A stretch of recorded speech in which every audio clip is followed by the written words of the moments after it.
Welcome, everyone. My name is EJ Brin, and I'm the Associate Director of Stakeholder Engagement at the BC Council for International Education, and I'm thrilled to welcome you to Aligning Policy with Practice, International, Intercultural, and EDI.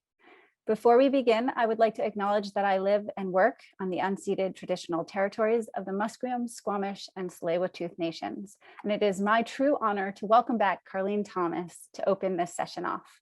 Carleen, over to you. Thank you, EJ. Oh, siyam ni siyaya. I tanishkwaloan. Kutsi kutsnala ikui. Anta ansachalot. Anta mana santalia ikwet slahot siap maxiam. Anta imet kwet ansachalot kwet slahot siam. Ikwet squestemoto. Ikwet halat. Hai tsepka amit sap kutwilam. Eat humatwiam. Eat schohotmish. Eat sawatatama. So what I said to you all in the very teeny tiny bit of my language that I know called Hankamitnam or Downriver Hulkamalem, I said, my respected ones, the feelings I have inside are I feel really good to see you and to be here with you, even virtually. I have good feelings inside. And in Coast Salish way, I introduced myself to you with my ancestral name. I carry the name Unsachalot. It was given to me by my grandmother, my late grandmother, when I was a much, much younger woman. It doesn't have a meaning, but it comes from my 5 times great grandmother. And in Coast Salish way, I also shared a little bit of my family tree. We do that for many reasons, but the most important is that it informs you, the audience, that I know who I am. I know where I come from. And as a well-muhta, as a grandmother, I carry that responsibility much more dearly these days. So my parents are Deanna George and the late hereditary leader. My father is Ernie, and he just passed away 6 months ago. It's been a difficult road, but yeah, we have to keep going on, right? My parents, my paternal grandparents are the hereditary chief, John L. George, and the late Lillian or Dolly George, as she was known to our friends.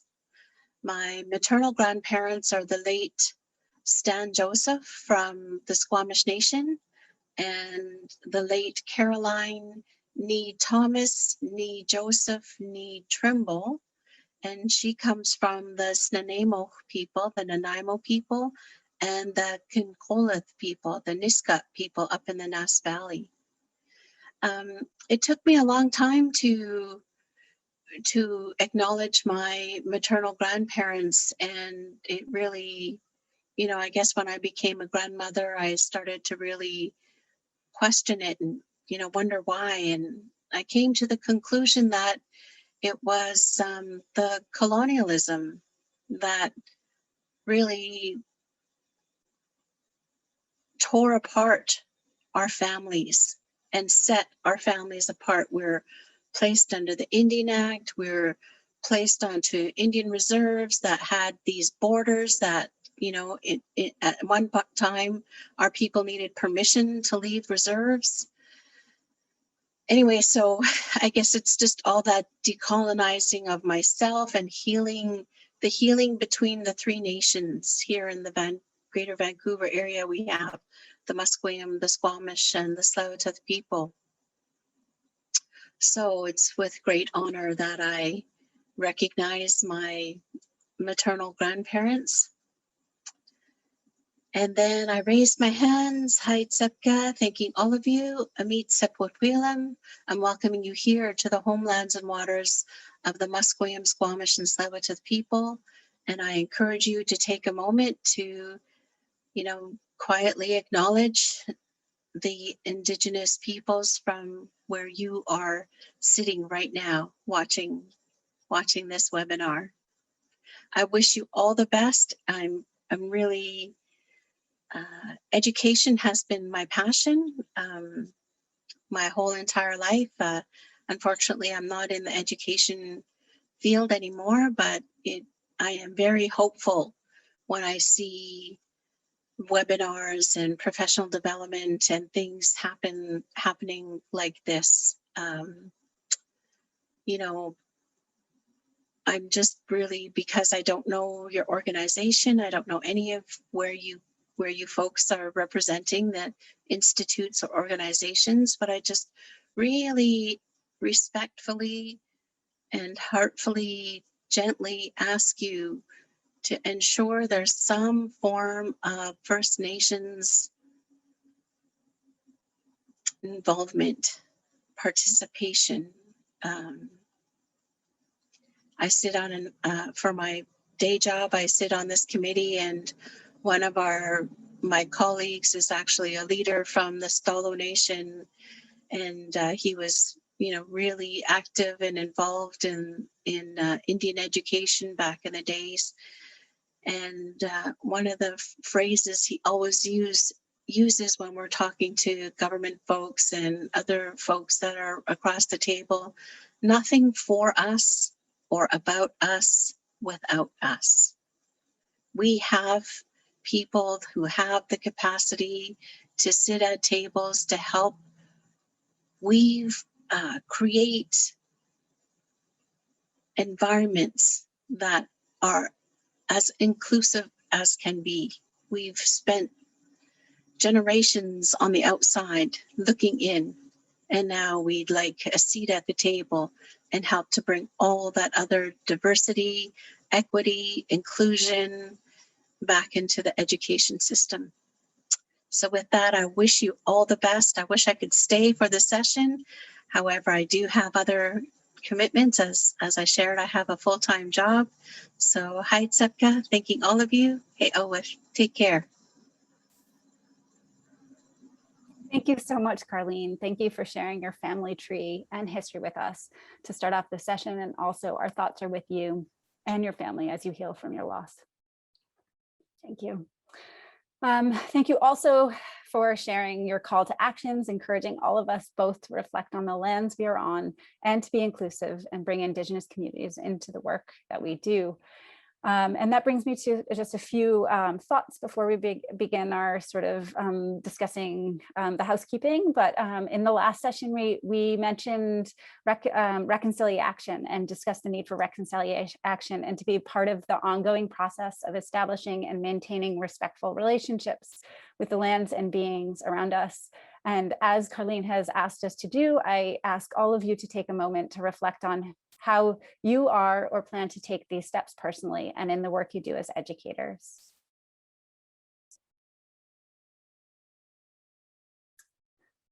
So as you think about that, I also encourage you to reflect on these as you listen to the incredible dialogues that you're about to hear in this session.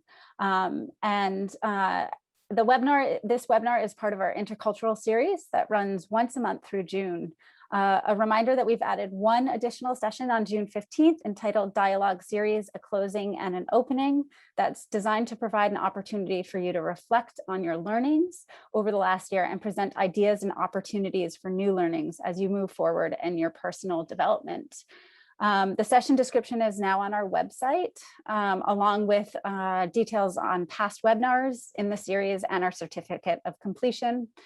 Finally, for those looking to continue these conversations, we encourage you to register for our conference, which is from June 21st through 25th, as there are many sessions that will be of interest during that time. A few housekeeping items. Thank you for agreeing to our respectful workplace policy as you logged in and for meaningful and thoughtful engagement throughout.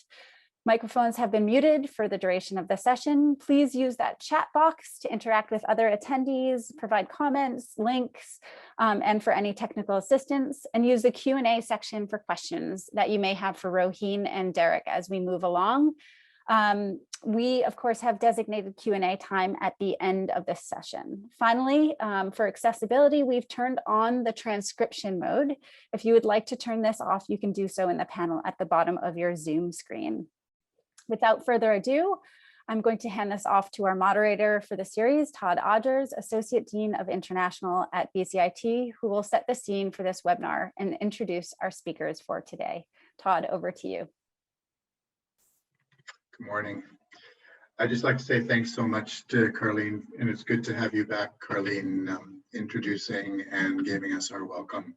And I'd like to say that I'm calling in today from the Coast Salish territories of Squamish, the Musqueam and the Tsleil-Waututh people. And delighted, to introduce Roheen. Oh, okay, there we go. Delighted to introduce Roheen and Derek. First, starting with Roheen Bajram, who over the past 15 years has worked in post-secondary and international education, and I've had the good fortune to interact with her on a number of occasions, and I find her perspective lies beyond her years. It's always a delight to be in contact with her. She's worked in a range of roles, and as a registered Canadian immigration consultant, she's worked in international recruitment, in project management, and in crisis management. And some of these perspectives she'll be bringing here to share with us today. She's currently the Associate Director of Strategic Indigenous Black People of Color Initiatives at UBC, and is providing leadership and insight for advancing inclusion and anti-racism at her institution. Derek Tanis has got more years in this field than I do. He's been working in this field 25 years. In post-secondary and also in a variety of roles, from managing an international education department, teaching English for academic purposes, and working with Global Citizenship NGO. I raised in Ottawa, now living in Saskatoon, Treaty 6 territory. He has a PhD from the University of Alberta, and the time that he was doing that, I very luckily came into contact with Derek. And I was directing a Center for Excellence in Intercultural Education at the time in Edmonton. And Derek, happy to host Derek to have conversations with my team of researchers and trainers. And he would very often unscramble and scramble our deck and our perceptions about what the kind of work we were doing. So we're very thankful for that time that you spent with us, Derek. And I think everybody here, between both you and Roheen, I think we're extremely lucky to have both of you with your complementary and divergent opinions. So let's maybe get started here today. I'm so happy to have both of you. And how can we start? I think what we'll start with is, both of you have approached the work of creating and influencing and integrating practice and the values of EDI into the policy and practices of the institutions you work for. And can you maybe share, one of the things that we like to start with, can you share why this matters to you and why this matters to people in our field? Maybe starting with Roheen. Absolutely. Thank you so much. Good morning, hello, perhaps good evening where you may be joining us from. And thank you very much for the lovely introduction, Todd, as well as certainly Elder Carleen, for starting us off from a place of truth and power. For myself, I'll just start off with acknowledging that I am joining you from the unceded, ancestral, and traditional territories of the Coast Salish people, specifically Squamish, Tsleil-Waututh, and Musqueam nations. To respond to your question, I must admit, Todd, I have a little bit of a lump in my throat as I think about coming up with a very truthful and authentic response. And I'll start off with saying, for me, the approach that I have been taking most recently is really thinking about what is our root cause of what we're seeing today. That didn't just happen overnight. It happened over decades and in some cases centuries of very systemic and historical places of oppression that certainly still serves today. So when I think of international education, I draw on reflections of, there were some days when I was in my advisor role where I would receive calls from a faculty member saying, I have the student, they're from X country, they have an accent, I can't really understand them, and yet they need to succeed. So could you, as part of the international office, do something about this, like deliver accent reduction workshops? There were days when I would receive calls from campus security saying that they found a student who was washing their feet in the basin. And we needed to do something about telling international students that they can't do this in our country or our institution. So thankfully, those calls don't come often now. and to a lesser extent, but they still happen. And so when I think about why does this work matter now more than ever, I think of what I take as an approach, which is really much Jedi work, the justice that is embedded within equity, diversity, as well as inclusion. And there are three things that I'll just quickly highlight. The first one is when I think about my experience of being an international student advisor and how the key part of that role was to increase international student enrollment, advise on immigration legislation, help students fill out all of the applications. There was very little capacity or space for me to think about truth, reconciliation, decolonization. So the question that comes to me now is how can we balance that commitment of, yes, bringing in international students, but also helping them support their understanding of taking on the role of being a settler in a country that is not their own. When I think about advocacy for international students, as much as I am appreciative and I take pride in the change of campus culture that I've been a part of, I also think about whose needs have we continuously amplified when we think about where funding goes towards specific programming or initiatives, but also whose needs have we unintentionally excluded because we didn't have a full understanding of their lived experiences of their students. And lastly, I think about our own capacity, each and every one of us, but also the collective within international education, which is how do we increase our capacity? And perhaps are there times in which we just may not ever fully understand the lived experience of a subset population of our international student body, for which we might need to think about taking a step back and pushing people forward who better understand the lived experience of their students. So why does it matter? It matters because we need to go beyond incredible frameworks like the intercultural competence model that Darla Dierdoff gives us in terms of awareness, attitude, skills, and knowledge.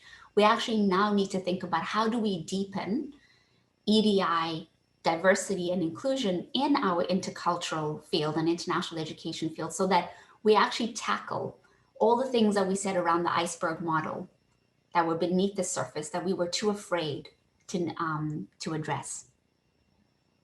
Derek, I'm sure you also have a response too. Yeah, welcome, Derek. Yeah, you know, I just want to say I really appreciate the way you've set that up for us, Roheen, because, you know, part of it is you as a person. And I think in our preparation for this, the conversation, couple of conversations we had is, I think this is going to come out in Derek too. And I hope that the audience, the people that are listening here can really hear, this isn't just about a role. This isn't just about an idea. This is about me as a person bringing things and having these experiences and having this kind of insight and courage to fulfill these places. And I think maybe I'll pass over to Derek on this because he has some interesting perspectives. I also want to say, if you hear really loud sounds behind me, for some reason, construction is happening in the room right next to me at this very moment. So I apologize. It's always the case, Todd. Yeah. Tanchi Tawau Edlanete Aninsikwa Haukoda.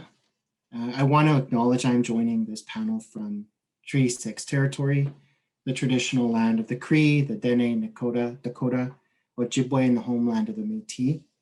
And I pay respect to the First Nations and Métis ancestors of this place, our treaty relationship, and I commit to the ongoing work of reconciliation and decolonization.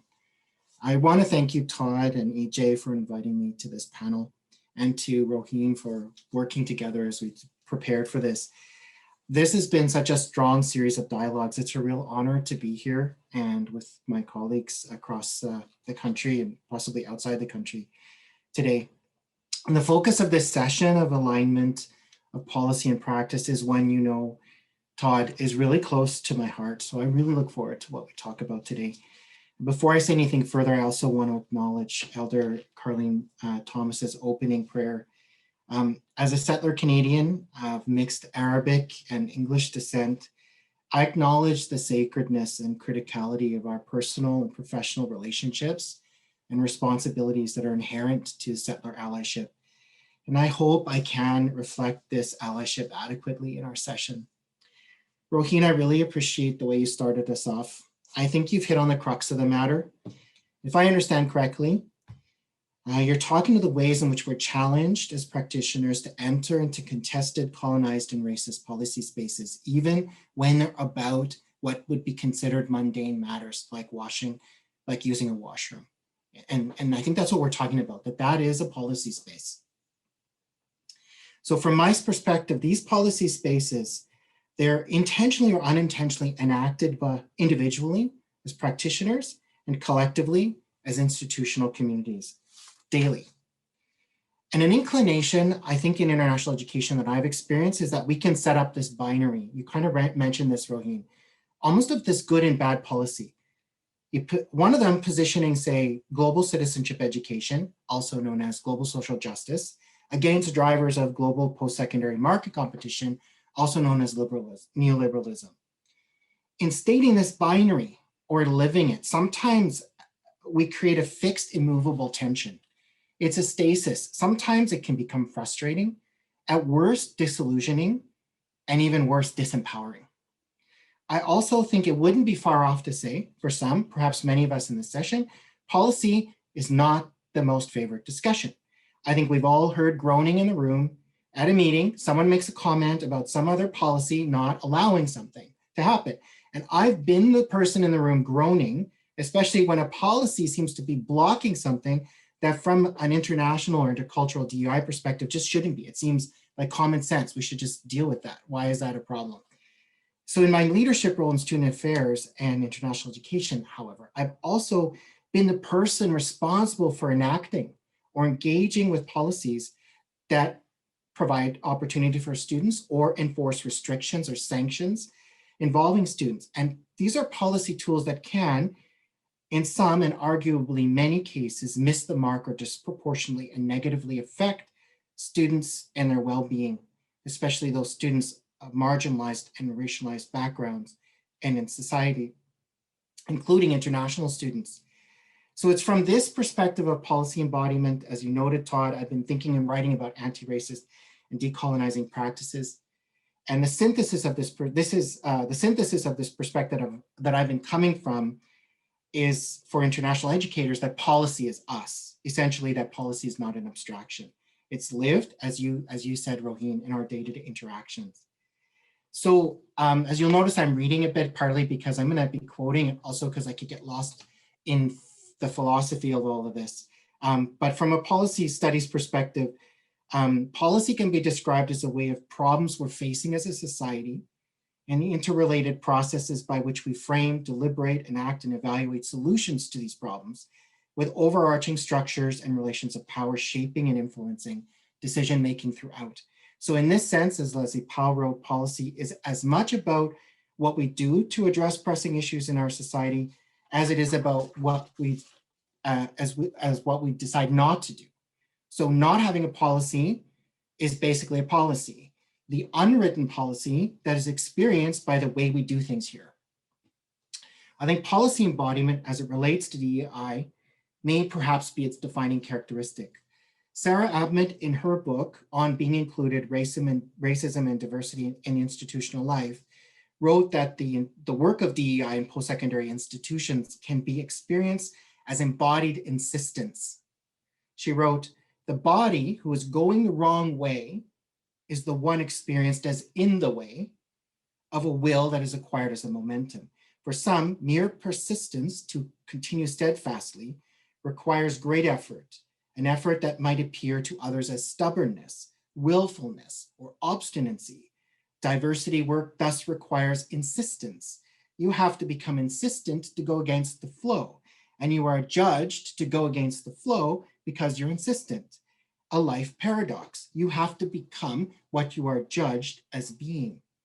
A second related paradox that Ahmed wrote about is that the being of day-to-day inclusion work can be experienced as isolating, alienating. Henriette Tater described this everyday racism in the following way. Everyday racism in the academy, as well as across a wide range of interlocking institutional and discursive practices, involves the many and sometimes small ways in which racism is experienced by racialized people in their interactions with the members of the dominant white culture. It expresses itself in behaviors, anecdotes, sexualized, ethnicized, and racialized jokes, inappropriate glares and glances, gestures, and forms of speech. Often it is not consciously experienced by the perpetrators, but it is immediately and painfully felt by its victims. The everyday racism in the academy heightens one's sense of vulnerability and affects one's sense of self-esteem and personal self-confidence. The point I'm hoping to make here is that we don't need to necessarily look only outward to understand what policy signifies in our day-to-day work. We can and should critically evaluate our own everyday actions, seeking to understand how policy is intertwined in our day-to-day lives. From an anti-racist perspective, we can, as Kendi asks us, to consider if and how we are supporting an anti-racist policy through our actions or expressing an anti-racist idea, grounded in a certitude that racial groups are equals in all their apparent differences, that there's nothing right or wrong with any racial group, and that racist policies are the cause of racist inequities. To assert, as Kendi does throughout his book, that anti-racist practice is first and foremost about policy might seem at first pedantic. And yet, if we approach policy as us, we begin to think of policy as a way of describing and prescribing how we act together, how we aspire to act together as a post-secondary community and a larger society. This approach makes policy become much more tangible to and integrated into our lives than we might imagine it to be. Policy becomes, in a sense, using a philosophical term, existential. One of my favorite quotes related to international education is from Turner and Robson. I have returned to this quote over and over again in my work and writing, and they've coined a philosophically oriented term that evokes for me the lived everydayness of our work in advancing meaningful, lasting change in international education. They wrote, within an overall framework of international effort, it seems clear that the personal engagement and positive motivations of individual people within an institution are not only essential in securing a shift to the ethno-relative position inherent in deep internationalization orientations, but are also prerequisites for the long-term international engagement at an institutional level. To that extent, therefore, an international institution is recognizable from within its own psyche.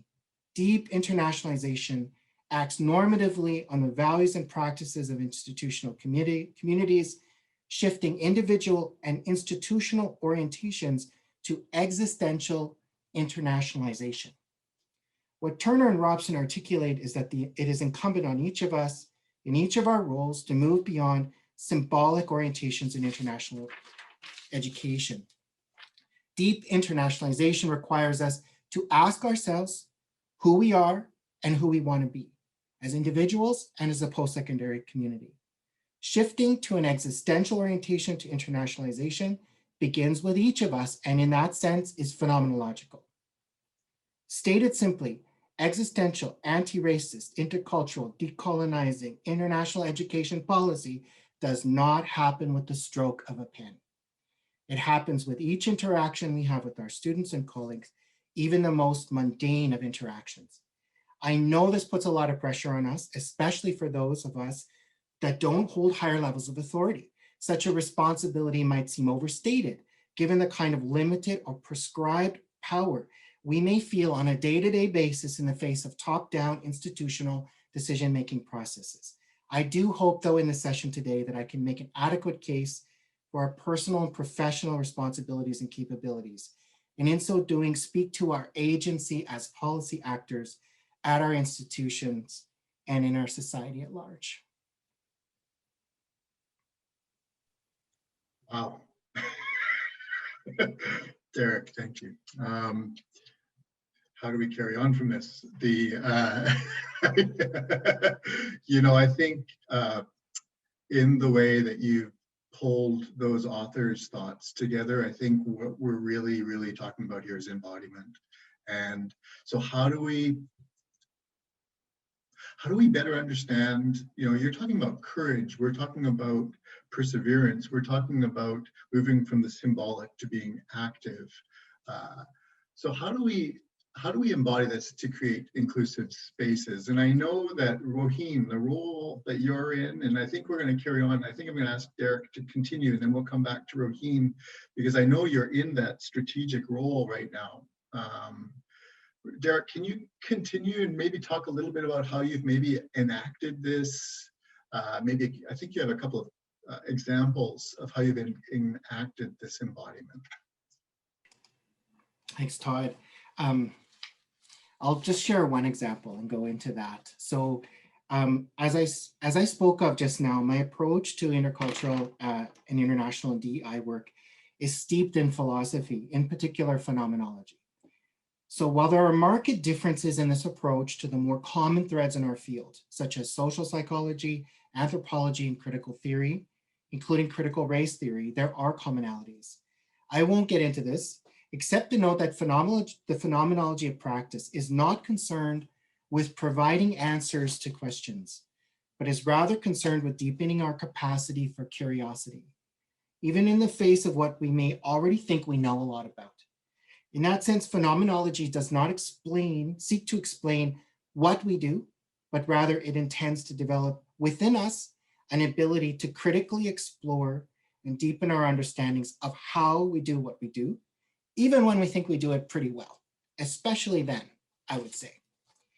As a philosophy of practice, phenomenology is grounded in the concreteness of human experience, engages us in examining our interpretive lenses that we bring to our experience, demands of us to consider the ethical dimensions of our being with others through our experience, and challenges us to remain open to the ever-shifting, human-centered knowledge and understanding of what in phenomenology is termed the life worlds of human experiences.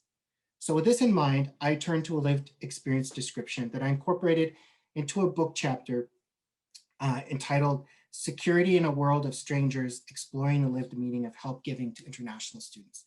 The anecdote is drawn from an experience I had when I held a management role in international education. So it begins. I'm sitting at a small windowed police interrogation room, carefully reviewing notes, while two international students I have only just come to know whisper apprehensively in their own language.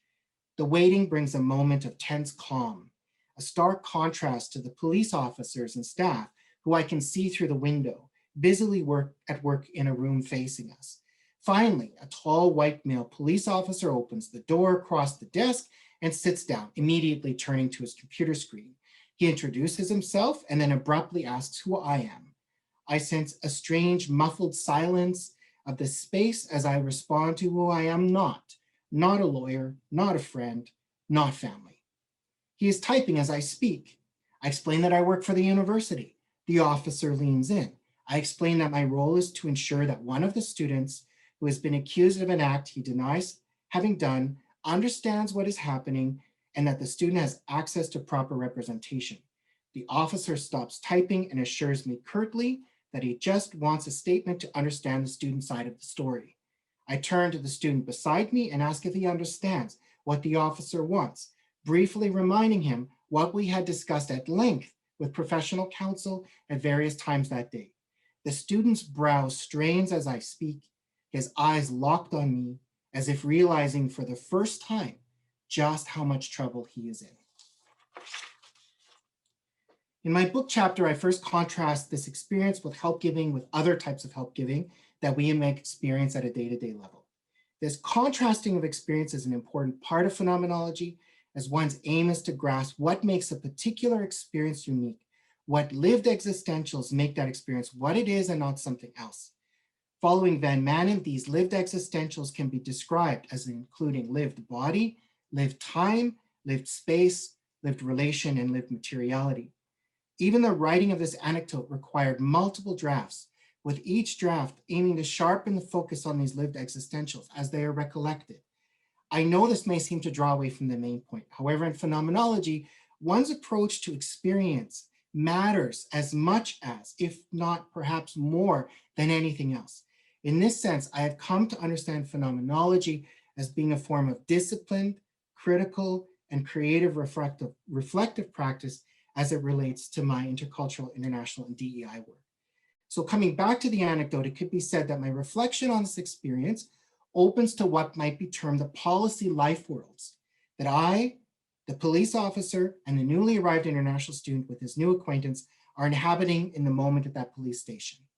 While I provided help to the international student, while I provided help to international students on a regular basis, I could say that in this particular instance, my help giving was deeply intertwined with multiple complex layers of policy and ethics.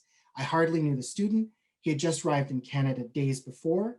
I didn't know if he had or hadn't committed a crime, but I knew he needed support to ensure he had proper representation, understood his rights, and felt he was safe. I met him with multiple times that same day, each meeting revealing more about who he was, each meeting drawing upon whatever resources I could. In those moments, policy is not an abstraction. Many policies, laws, and written and unwritten codes were at play. To name a few, the criminal code, immigration law, the student code of conduct, the employee code of conduct, and the CBIE code of ethical practice. Here I'll just draw one clause from the code, that code, from a subsection on services to international students. So in a list of code of ethics from CBIE, members shall respect and maintain the rights and confidentiality of international students in all matters, including health, personal circumstances, and academics, providing information as only required by law to the competent authorities or in the event of a risk to the safety and security of the student or others. I'll read a second one because I think it's as important. Provide access to an ombudsperson or other impartial authority to whom students can turn for resolution of legitimate problems, disputes, or concerns, for guidance in identifying legal advice in areas related to their studies, status, and welfare. So when the police officer tactically stares me down in that station, urging me to urge the student to share his side of the story, I sense my position in a substantive power imbalance, a conflictual, grave cross-cultural context that required me to think and act quickly. In that moment, as an international educator, I must, in a sense, improvise. Sam Roca, a scholar at UBC, wrote of this improvisational character of phenomenology of practice, drawing upon the analogy of a jazz soloist. He wrote, a jazz soloist cannot willfully play extracted memories from a previous lesson or isolated repetitions that are somehow disconnected to the past and present, with no future direction. If she did, her performance would be exposed as an amateurish facade. She relies on a thicker memory that is the sum total of things voluntary and involuntary, determined and free, that she accumulated and somehow remembers, even if for the first time. She is doing something that cannot be learned, but must be acquired and never bought or sold, and many times can only be offered. She makes an offering. I hope I'm making my point clearly enough as it relates to the topic today. I could provide many more lived experiences that have been shared with me or of my own by participants in the research. However, I hope that in providing this one example, I've been able to provide a sense of the notion of policy embodiment as it relates to international education. In moments such as those that I've described, our sayings and doings are a reflection of the sum total of our voluntary, involuntary, determined and free policy life worlds we inhabit. They are offerings that we have acquired and seek to acquire or have sought to unacquire, experienced through our intersubjective embodied knowledges, skills, capabilities, and personal backgrounds. So I'll stop there. I hope that gives you a sense of how I unpack it and use this in my work and the meanings that the takeaways of the importance of what we're putting inside ourselves. Do we understand the environment we're in? Because they come alive in those moments. And if you're not, then you're working from the unwritten rules or the things you think matter. And so I'll stop there. Yeah, I think Roheen has a perspective or two on this. Thank you so much, Derek, because I think, in that one, you encapsulated one example and how policy links to that personal example, and then how we have to reflect on our own acts, in response to these difficult situations. And Roheen, please, can you deepen or unpack this a little bit more from the seat that you've sat? Absolutely. Thank you so much, Derek. I honestly, I think I could have you on a podcast and just listen to you multiple hours in the day. So thank you so much for giving us just that depth, but also breadth of expertise and research. I'd like to unpack two examples that are deeply personal and certainly have come up in my professional life that I think might be helpful. But before I do, I just want to insert a sense of humor. Every time that I do these sessions and the transcript sort of feature is activated, I must admit I'm always curious to see what my name comes up as. And I'll just give you a couple of examples. So far it's been Rohit, Rahim, and then Rogaine, which was a new one, because if anyone knows what Rogaine is, that's certainly not my name. But this is also, I think, an indication of inclusion, that whoever developed Zoom and codified it obviously did not insert some pieces to recognize foreign names. And There's so actually one more Yeah. interesting thing. Earlier when you were speaking, you were Yeah. working on DUI. Oh, DUI. Well, there you go, right? Like it to me, this makes, I think, the online and virtual world, thank you, Todd, just even more of a very blatant indication of exclusion, inclusion, and the bridge for which we can certainly operate and conduct ourselves. So I love that. Thank you for letting me know. I need to look at the transcript more clearly. So coming back to my two examples, I'll give one that actually is something that is most recent, and then a previous example that hopefully will complement what Derek has shared with us today. The first one is, as many of you know, I work at an institution, the University of British Columbia, in which very bold commitments and statements have been made to make the institution anti-racist. And it's certainly a space and a moment of change and momentum that I find myself excited to be a part of and be in a place where I can contribute. And over the last about 2 years, there have been a series of listening sessions that have occurred across different levels and different spaces at the institution. And that for me has been really helpful and powerful, because listening sessions are not necessarily something new in the last few years. They've been incorporated as consultation places and spaces to hear more from students. However, what I think I have seen as being quite pivotal and important is a recognition now of how we can make these listening spaces, whether you ascribe to the concept of safe spaces or brave spaces, but how to make them safe and both brave, which has not necessarily entered the conversations that I've seen in previous calls to consult students. So when we think about brave spaces or safe spaces, what I've been fortunate to see is the articulation of questions that have sort of emerged and been inserted as part of the conversation. So questions like, how can we, when we think about safe spaces, it's not just good enough for us to enter this consultation and say, tell us everything, this is a safe space.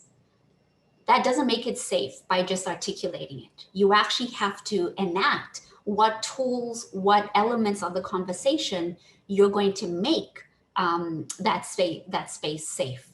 So what I've been doing in some of my work when I consult with individuals who are wanting to create a listening session or a consultation, I say, well, let's have a conversation first before we start to think about the outcomes of the listening session.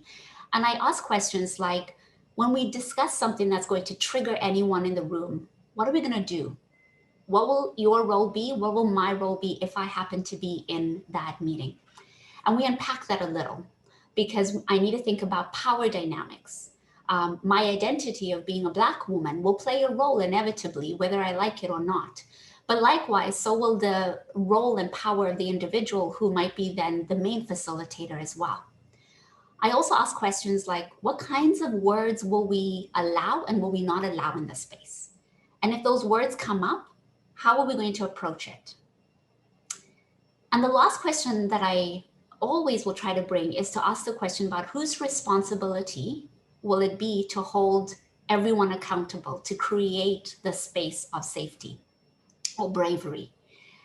Or even better, how can we all take on this responsibility, and what might we want to do at the beginning of the session to create a bit of a code of conduct and agreement of everyone agreeing to how they will govern themselves in the listening session?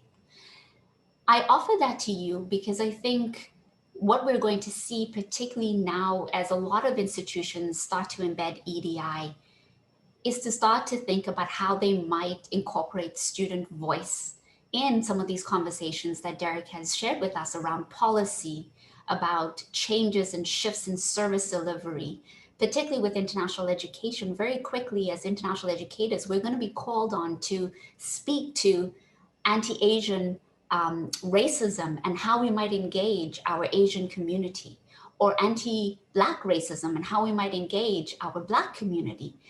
And when we're taking on that role of bringing students to either a virtual room or eventually an in-person room, we need to think about how we are embedding a trauma-informed health and well-being perspective and an opportunity to reduce harm when we create those listening sessions. And that has been something that I've been fortunate to be a part of, but can see that this is going to certainly take flight, and you and your roles at your institutions will likely be involved in. The last example that I'll mention before we likely... Rosine, there's one piece that I think is, I love what you said about this. What you're describing is a process that's challenging, because also increasingly we're asked to achieve the outcomes, these listening sessions. What can you do in 30 minutes or 60 minutes once? So you bring all these diverse people together and you got 30 minutes or 60 minutes and it's a Zoom call. Yeah. You know, wow, it's a tall order. Mm-hmm. Absolutely, it is, Todd, and I can share that there have been times when I've seen it done really well, and far more times when I've seen it done really badly. And nobody goes back to that group to say, how are you doing?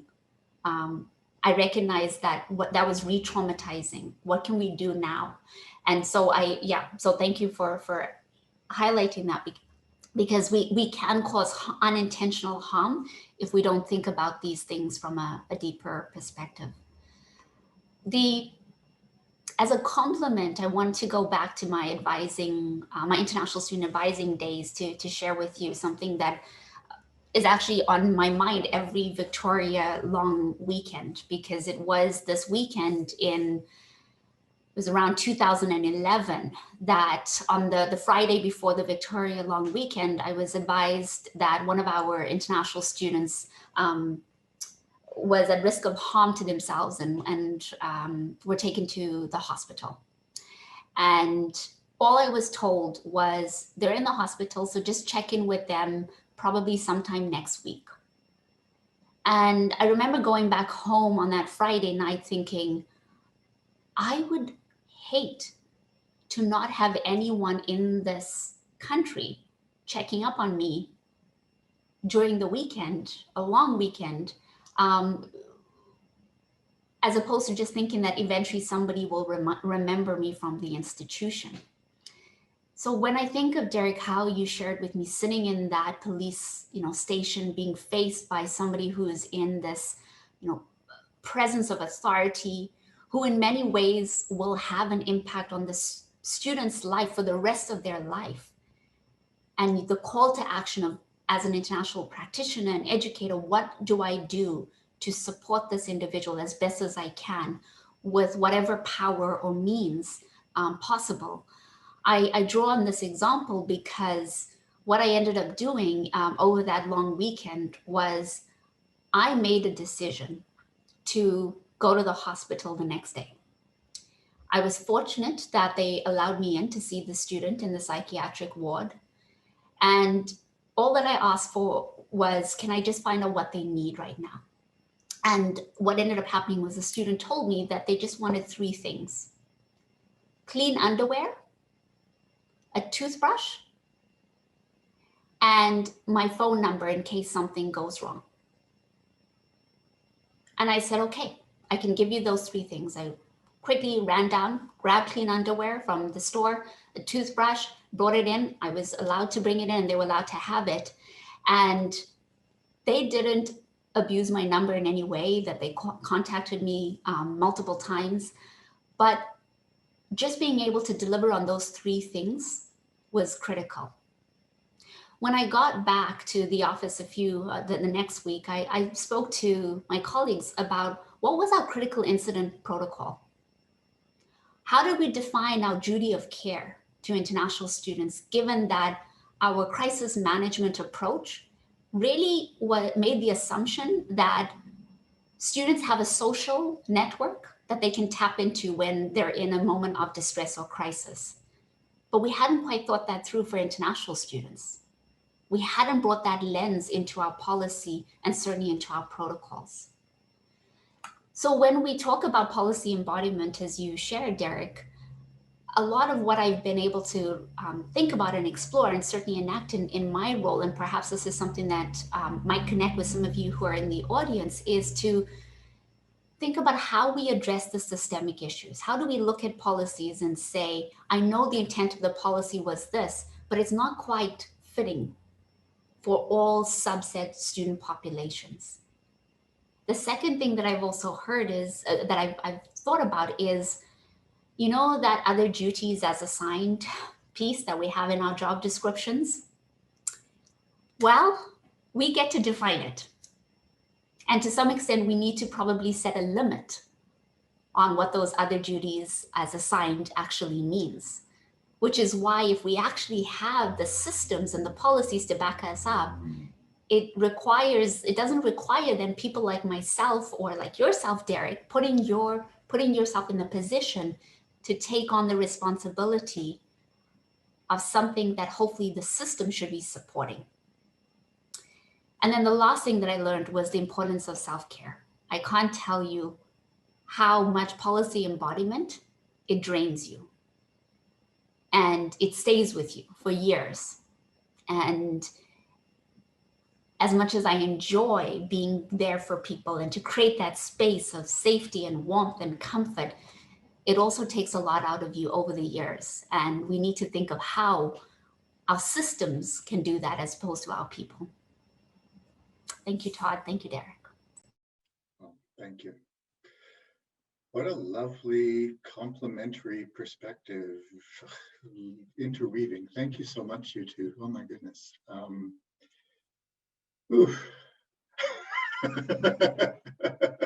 And happily they stopped the construction next door, in the room next door to me. We have in this section, I'm going to transition to the third section, and one of the things we're doing differently that I think is lovely. I think, Roheen, you have a question for Derek, and then I think Derek has a question for you. That's correct, right? And what I'm going to do is just ask us as the panelists to keep our eyes on our clocks. I would like to see if we can finish this section before maybe 10 after, so that I know there's at least one awesome question in the Q&A. So go for it. Roheen, you're first, right? Yeah, I am. Thank you so much, Todd. And thank you, Derek, for your willingness to entertain a question that is coming to you sort of live as of today. So I appreciate it.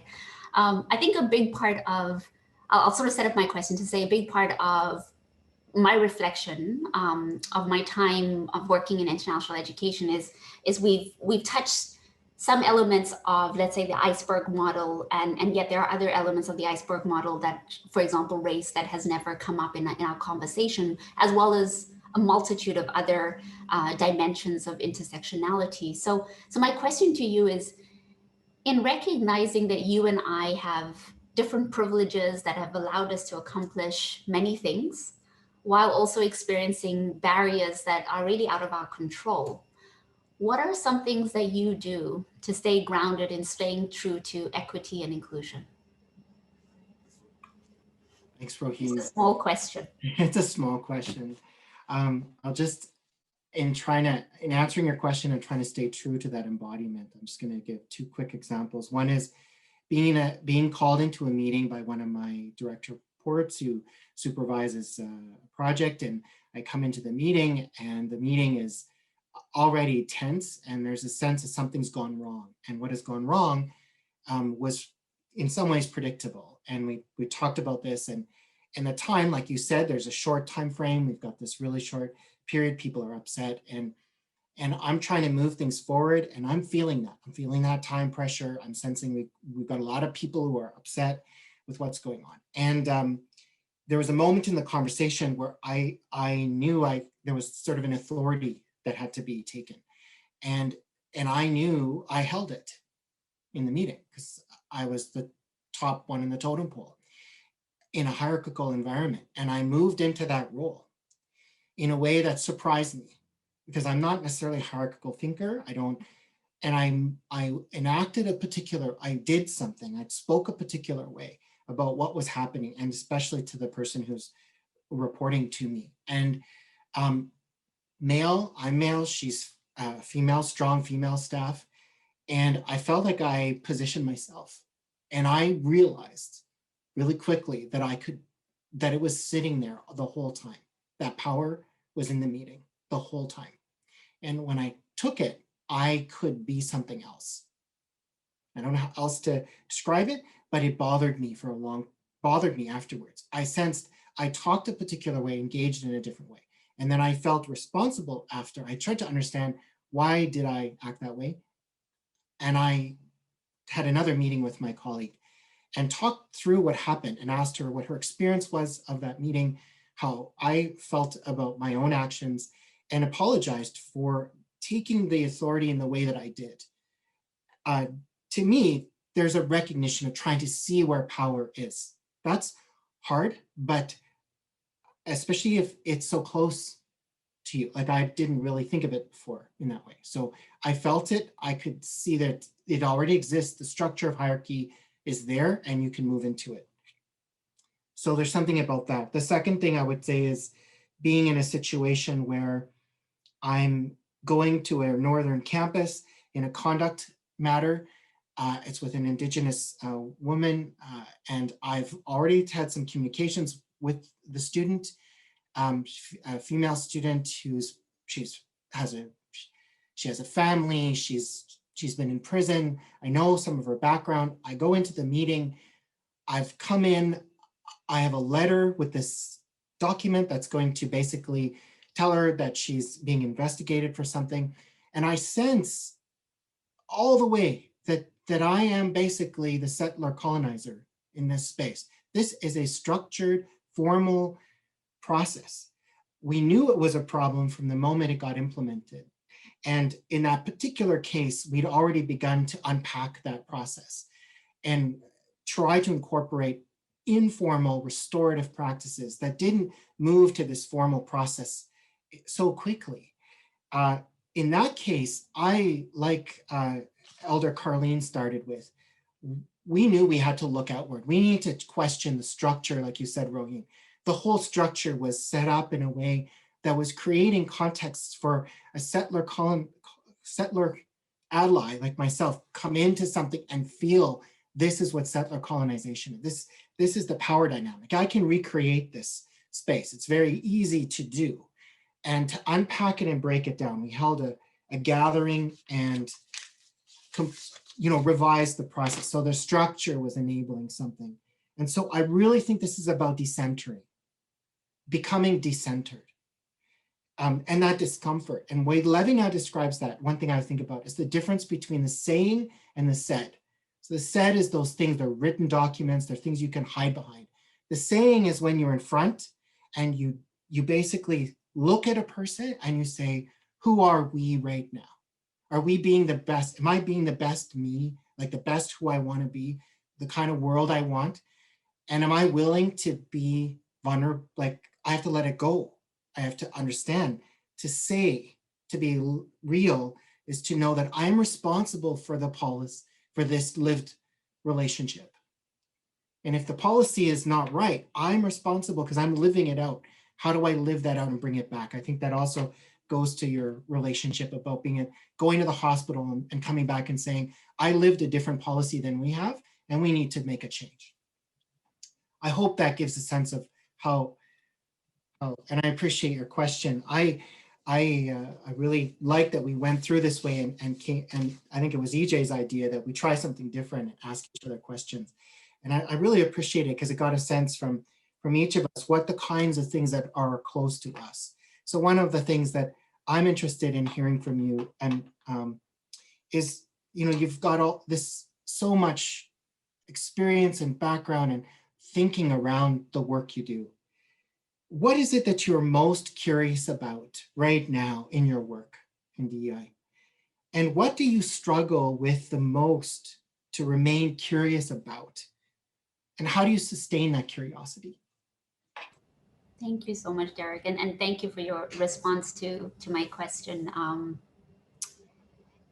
In many ways, I think my response is very much interrelated with what you shared, and so I love that. I think we have this synergy, and in many ways, the first thing that I said to you when I met you was, I think we're on the same wavelength, and it was lovely to see.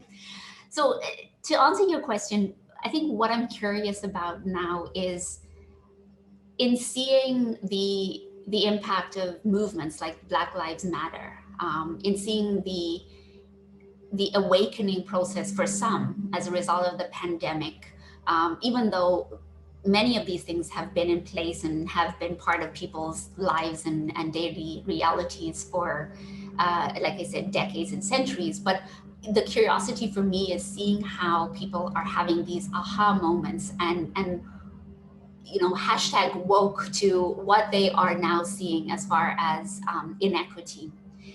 But what excites me around this curiosity is the journey of people around me, the understanding of that isn't right. Being able to question and say, well, why is that happening? Can you tell me more? And the willingness to uncover and unpack those questions a little bit further. What I've been seeing is this level of discomfort around me, similar to what you were, I think, sharing around this idea of this urgency of we need to do something right now. And that is both a healthy place, but it's also a very challenging space as well to navigate, because this is coming sometimes from individuals in high positions of power and authority. And they're now needing to say something about a topic or an area that they don't have a lot of expertise or understanding in. And I'm seeing this level of discomfort with not having all the answers, or not being able to ask the questions that we actually need to be asking. So it excites me that we're on this journey with many people as they think about EDI and also think about their role and their positionality. What I struggle with is the individuals who still want to sit on the fence, who still want to say, but we've been doing all this work in international education. We've been talking about culture. We've been developing intercultural competency and fluency. We've done X, Y, Z. Look at how much change that has occurred, and who are actually not as comfortable as they appear or express themselves to be, to bring in things like anti-racism, anti-oppressive lenses, trauma-informed. And so similar to how you drew on, Ibrahim Kendi's book, there is a part in Kendi's book where he says, but there is no neutrality in the racism struggle. One either allows racial inequities to persevere as a racist or confronts racial inequities as an anti-racist. So he gives a black and white approach to anti-racism. So the struggle that I have is still holding compassion for individuals who still want to sit on the fence and say, I'm not going to use my voice, or I don't want to disrupt. Because now the call to action is to say, you have to pick a position. Either you're for it, or you're willing to let status quo continue. Which of the two are you comfortable with? Thank you. Wow.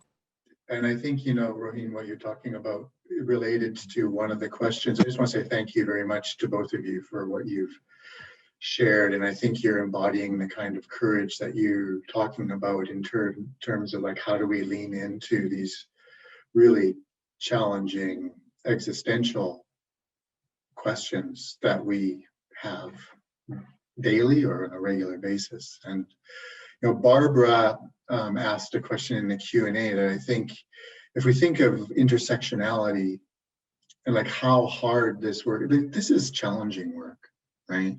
Like we're building this plane as we fly it, and Barbara asked, one of the issues that seems to be ignored or maybe swept aside is the issue of misogyny and sexism. And asking, how do we engage so we frame the discussion to be one of total equality.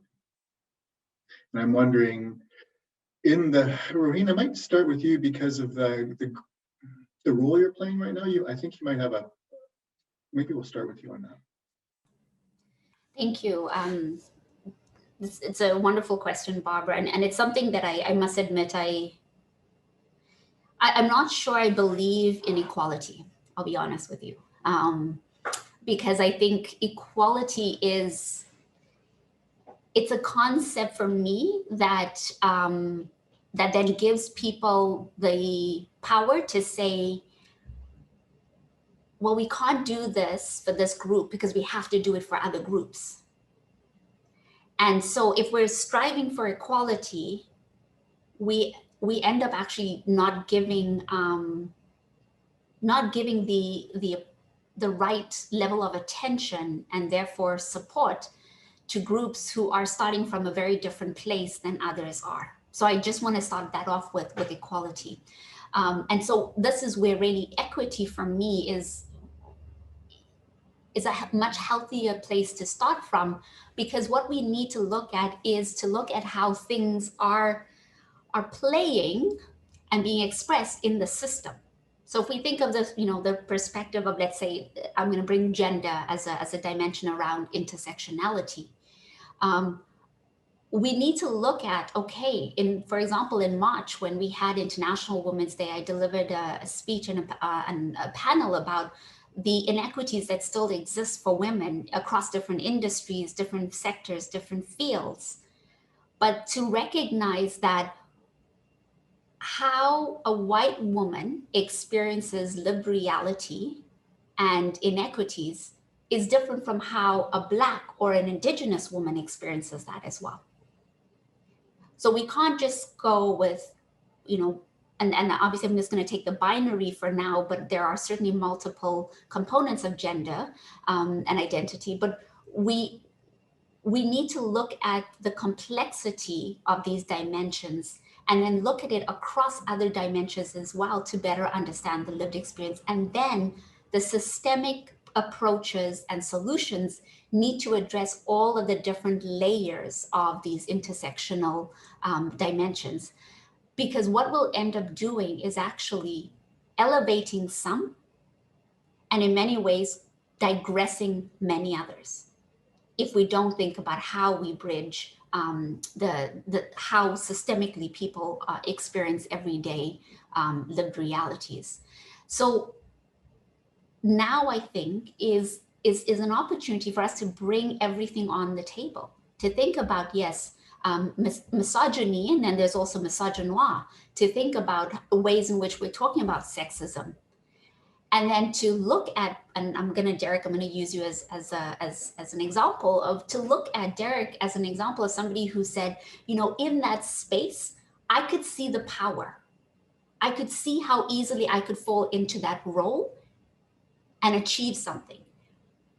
But I stopped myself and I chose a different approach that would have the same outcome and also hold the respect for the other individual who is in the room. And when somebody does that intentional internal processing, which is very much a dual processing approach of internally what's happening here around me, but then also acting at the same time, that to me is the level of inclusion and belonging that we are trying to get to, and that everyone, I think, is trying to get to as well. I hate this time thing. Derek, I think you there's about 3 minutes there, then I'm gonna put my hands up and say, okay, we gotta go for it. I think you might have a thought about that. I think everything said Roheen speaks so much to that this question. Would just to take the policy piece, just to look at policy and the ways in which we're living out policy right now. The thing I would say is that we are dealing with a policy regime, a liberal, democratic policy regime. It's historical and it's alive and well. That policy regime is all interconnected. And so sometimes when we see something taking place and it's somehow not in another policy, we end up with conflicting policy spaces because the policies themselves are not integrated. And so one of the things that I've seen in my work in SAS Polytech that has been very helpful is recognizing the relationship of misogyny and sexism to workplace safety. And that workplace safety documents, we'll talk about bullying and you're slowly seeing that workplace safety is including psychological violence. And so as the policies start to intersect, I think these are spaces where we've got to advance, continually see policy as evolving and looking at where are the mix, why are they not connected?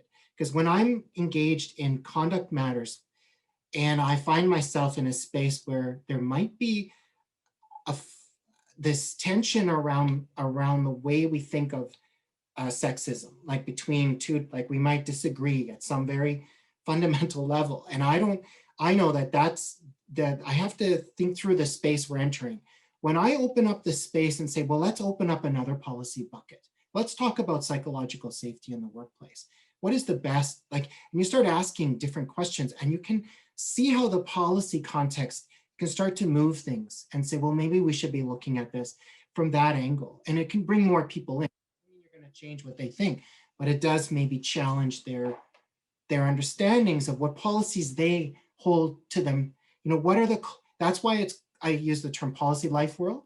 What is the life world? What is the closest policy framework of the people you're working with? When you can find out what they're drawing on, you can sometimes go, okay, let's look at that one, because all policies can be looked at from a DEI framework. And if you go into that space, you can somehow unpack it, maybe tie in some new threads that open it up and link the policies together. Because that, to me, is one way I approach this type of piece. I think it's a really good question. And I think it's one of the things I've seen we're trying to do quite a lot in the way we work at SAS in the institution I'm in right now.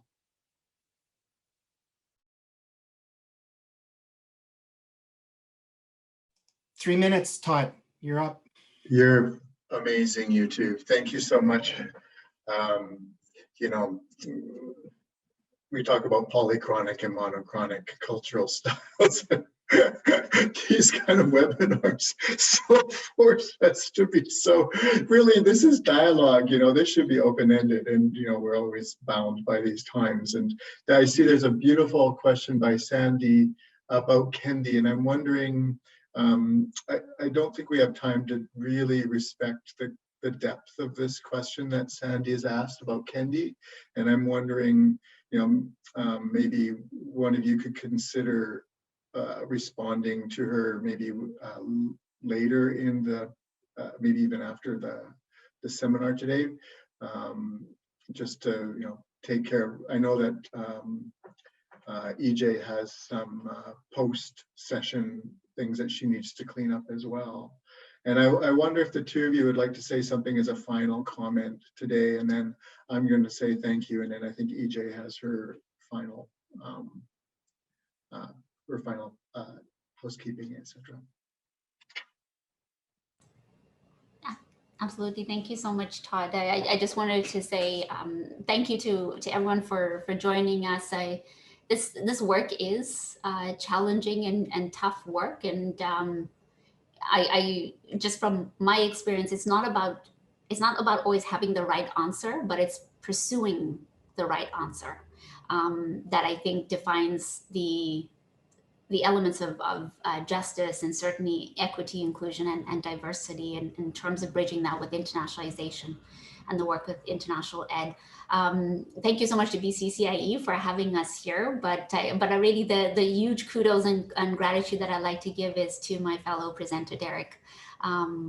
Your vulnerability, your expertise, your wealth of knowledge, and your ability to string words that just strike chords in my heart and my body is incredible. And so I just like to say thank you, because it's not always every day that you meet somebody who's on the same wavelength and sees the world in a way that it could be versus what it is now. And thank you, Todd, because it's always a pleasure to have you facilitate a conversation that allows us to bring our best versions of ourselves and hopefully hold courage for others to do the same. Thank you.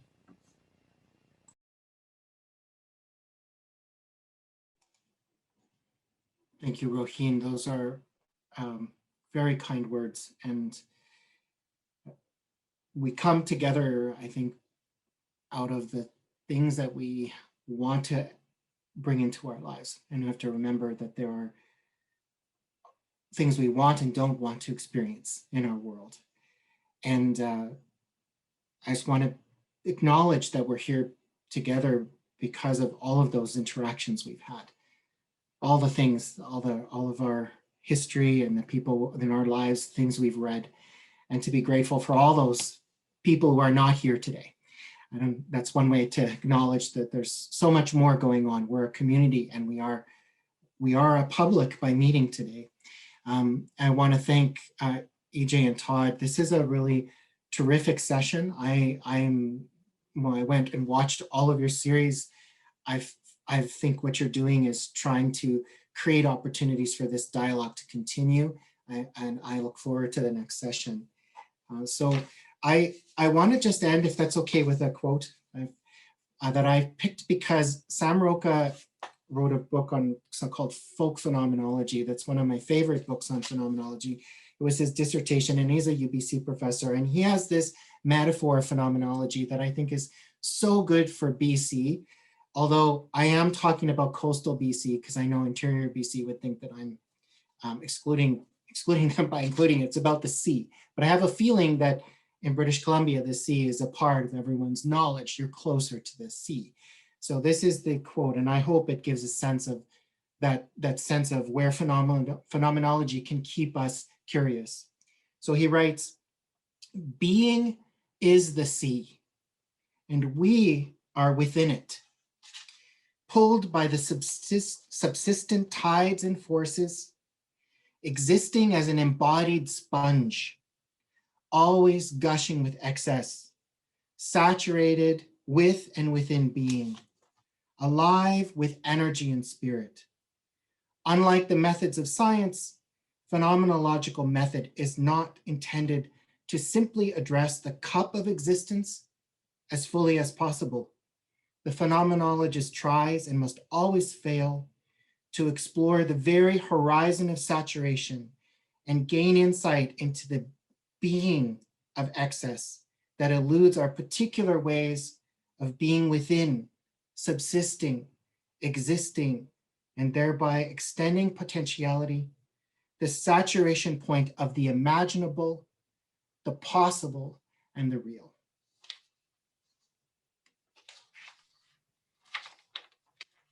Thank you. Thank you, Derek. Thank you, Roheen. And thank you, everyone, for your questions. And maybe what we'll do is, EJ, why not put your, come on, EJ. Yeah, wow. I'm blown away every time I talk to you, Roheen and Derek. I just want you to keep on talking. It's just amazing what comes out every time, new things to think about. And really, I want to thank you for your vulnerability and your ability to make everything so palpable and be able to understand what you're saying and really for sharing so many stories that we can take with us and learn from and realize that we can make change happen, and that policy is within us as well as sort of the structures that we work within. So I really thank you so much for that. I think this is, the concluding session for the bulk of the content. The next session on June 15th is really about pulling it all together and reflecting. And I think this was just an incredible way to end the series around sort of that action point and how we can all do it in our own ways. So thank you so much for that. Todd, also thank you for taking us on this journey the whole time, but also through this session as well. And with that, the June 15th session, a reminder to please attend that if you can. It will be more interactive, so there will finally be a chance for people to potentially meet each other and actually have some conversations together. For resources, I'm going to be following up with Derek and Roheen, and if there are any resources that came from this, I'll be sending those along in the follow-up email. And I think that's it. So thank you, everyone. Have a safe and healthy day, afternoon, evening, and we'll see you next month. Again, thank you, Roheen and Derek.